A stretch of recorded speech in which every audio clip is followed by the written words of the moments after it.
Hey, sixth grade writers, welcome to Grounds for Thought. It's time for us to write.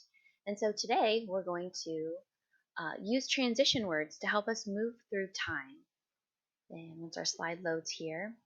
All right, so attached to this post for today, along with our interactive virtual classroom slide, were some documents about transition words.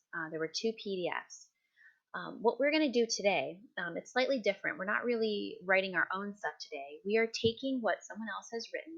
We have a paragraph here in green that was written with about a camping trip and has no transition words within it. So our job today is to rewrite this paragraph, adding transition words, phrases, or clauses to help show a sequence of events and a passage of time. As we are continuing, this is like the final step to polishing off our personal narratives that we typed last week. Everything we've done so far this week in Grounds for Thought has been a way to experiment with different parts of writing a narrative and then applying those strategies and techniques that we learned to help make our personal narratives the best they can possibly be before we turn them in. And so today our last step is looking at transition words. Several of the narratives that I've seen so far are either lacking transition words or we've overused words such as then I did this, then I did that, then. And so we want to avoid that and try to add a variety of transition words to our writing.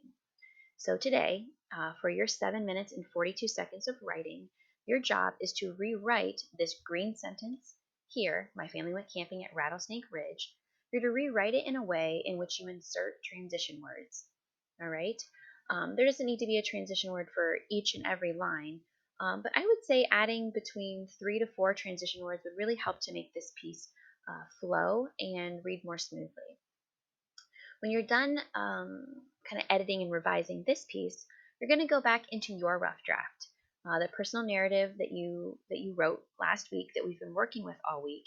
You're going to go through your draft and you're going to circle all of your transition words just to make sure that you didn't get in that habit of repeating a certain transition word too much and changing it if you need to using the transition words and phrases lists that I have attached to this post.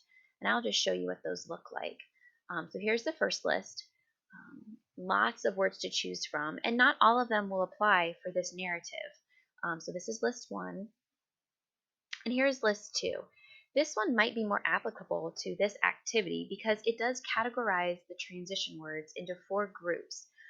Basic transitions, transitions for showing time, transitions to compare or contrast, and transitions for making a point. I would say that right here would be our sweet spot for the revision that you're doing for the camping trip. But I would also say that for most of the small moment personal narratives that we're choosing, these are moments in our life where we've gone on vacation or it's been a sporting event or a birthday party that does follow a sequence.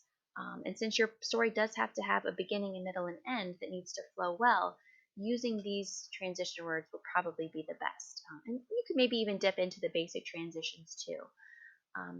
So, ladies and gentlemen, that is your writing task for today.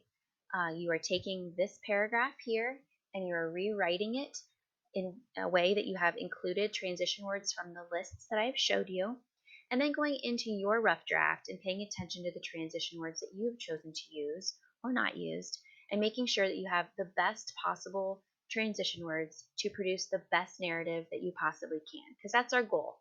Our goal is not a final draft. Our goal is the best draft, doing all that we can to ensure that we have the best piece of writing we possibly can make at this point in time. All right, please email me if you have any questions. Happy writing!